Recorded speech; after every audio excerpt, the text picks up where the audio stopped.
मंडळी, जसं की तुम्ही थंबनेलवरून पाहिलं असेल की चुकीचं काम केल्यावरती किंवा चुकीच्या मार्गाने गेल्यावरती काय होतं आणि त्याच्यामुळं एवढ्या कारागृहात जायची वेळ येते. आणि तुम्ही गुन्हा तुमचा गुन्हा कोणत्या स्वरूपाचा आहे त्याच्यावरती खूप अवलंबून आहे. ठीक आहे, माणसाच्या हातून चुका होतात, काही चुका ठरवून करतात, काही लोक प्री प्लॅनिंग करतात, काही प्लॅनिंग करून गुन्हा घडला जातो, किंवा काही लोकांचा काय म्हणतात त्याला, चुकून घडलं जातं. काही लोकांना ते भाग पाडतं परिस्थितीमुळे माणूस काही त्या गोष्टीच्या वाट जातं, नाही का. पण त्याचे परिणाम खूप वाईट होतात. हं?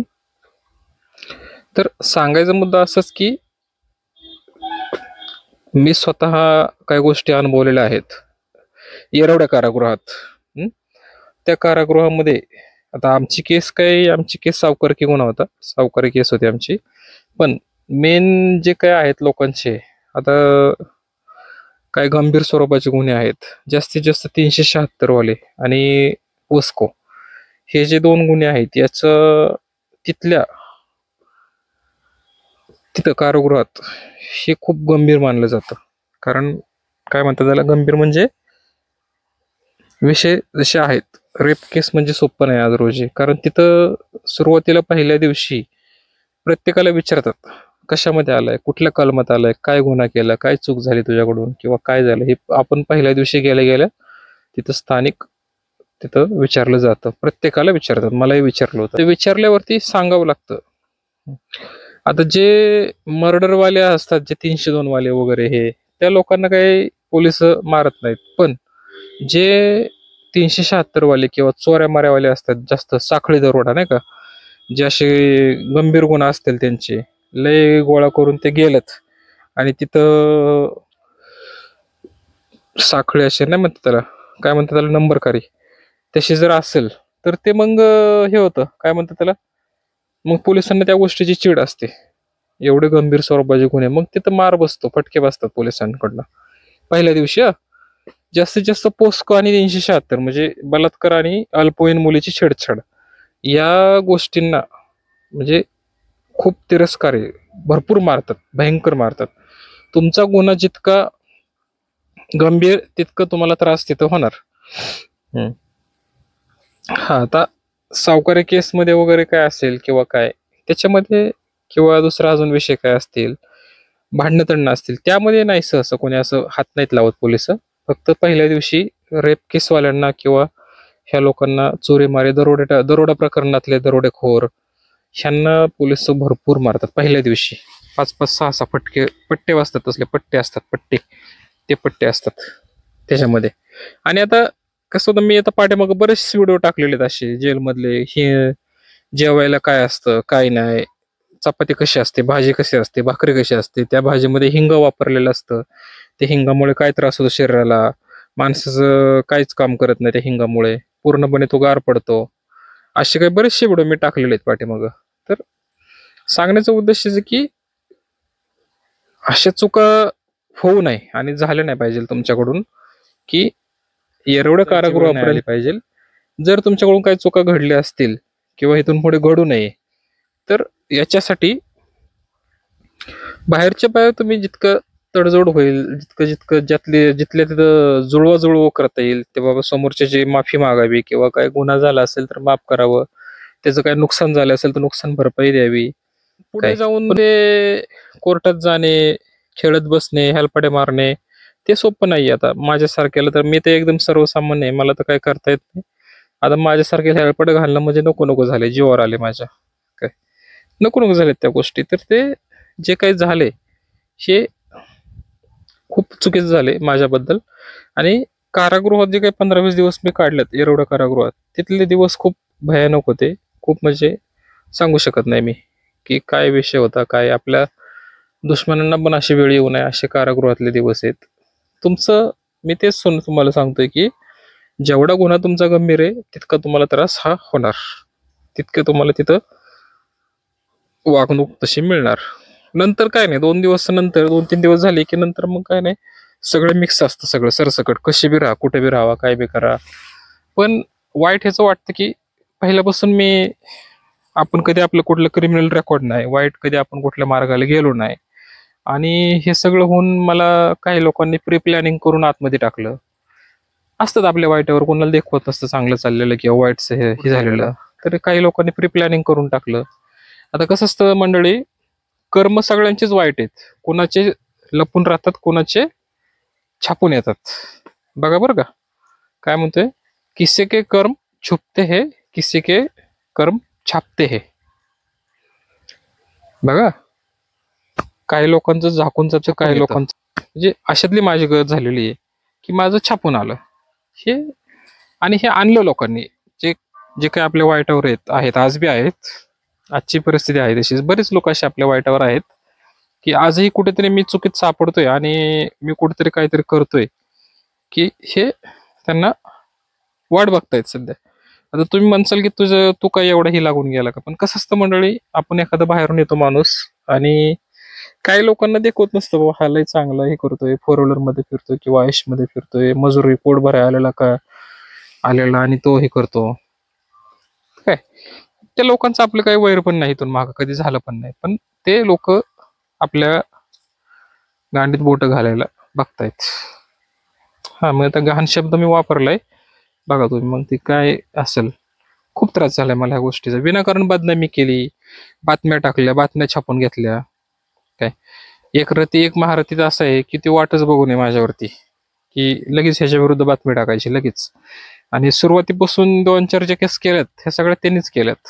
नाव सांगेल मी तुम्हाला एक दिवस, त्याला वेळ आहे थोडासा. ज्यांनी माझ्या विरोधात बातम्या छापल्या किंवा माझ्या विरोधात बदनामी केली व्हॉट्सअप फेसबुकवरती कारण नसताना, तर ते एक दिवस ते आणायचंय पुढं, त्याला टाइम आहे थोडासा, येऊ द्या. फक्त कसं आहे मंडळी, वेळ सगळ्यांची येते, एवढं लक्षात घ्या. जे कोणी आपल्या संग वाईट वागले आणि जे कोणी वाईट कृत्य केले, हा, जर मी तुमच्या संग वाईट वागलो तर तुम्ही माझ्या संग वाईट वागा. जर मी तुमच्या चांगलं वागतोय, चांगलं बोलतोय, तर तुम्ही माझ्या संग चांगलंच बोलायला पाहिजे, चांगलंच वागायला पाहिजे. हे तुम्हाला पटतंय का नाही?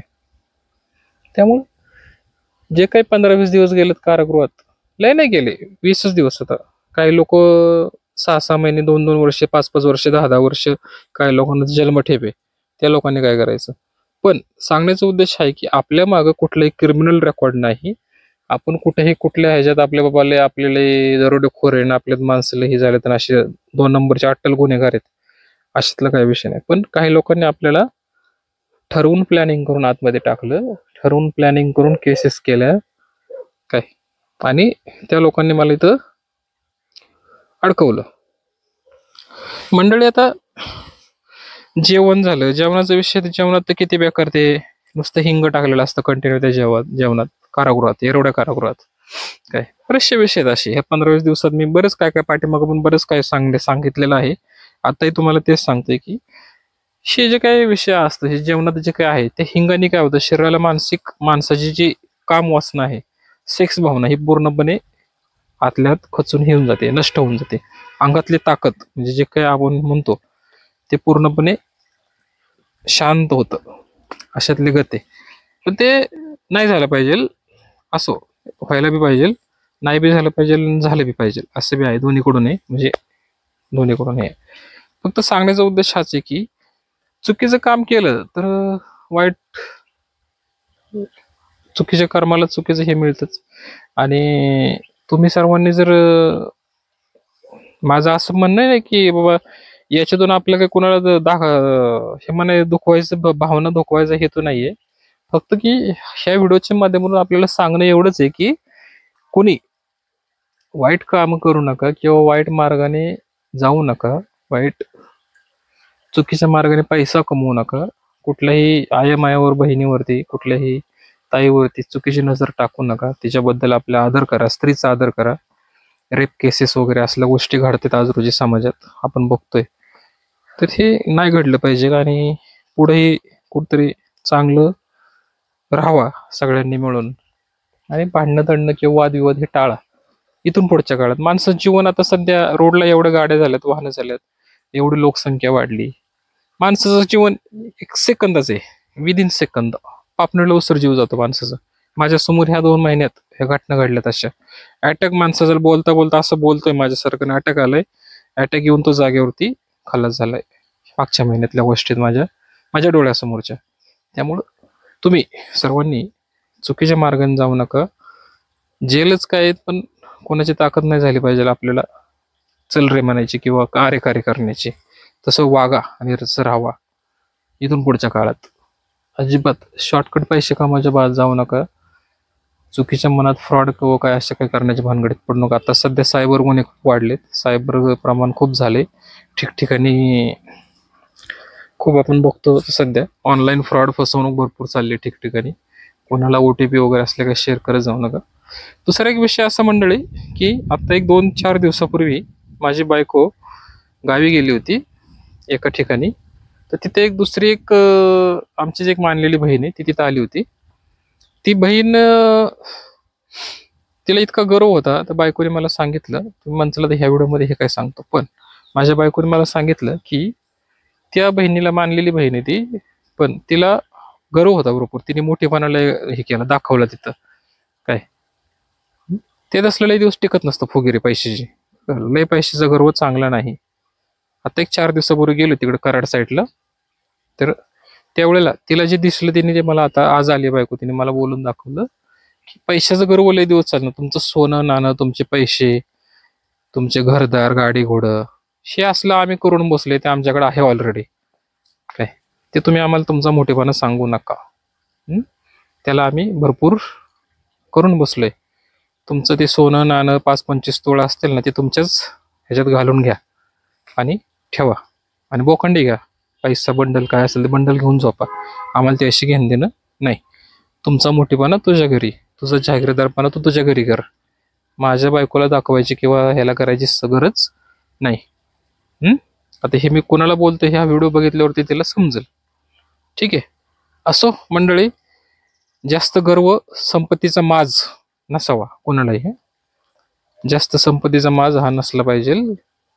एक दिवस त्याचं तुम्हाला स्वीकारावंच लागतं.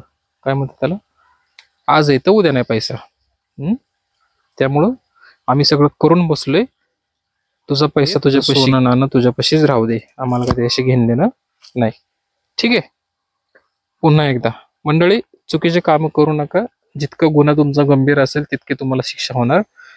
आणि कुठल्याही वाईट मार्गाने पैसे कमवायचा मार्ग करू का. येरवडा कारागृहातली माहिती तुम्हाला मी अजून सांगेल, हे फक्त शॉर्टकटमध्ये होतं.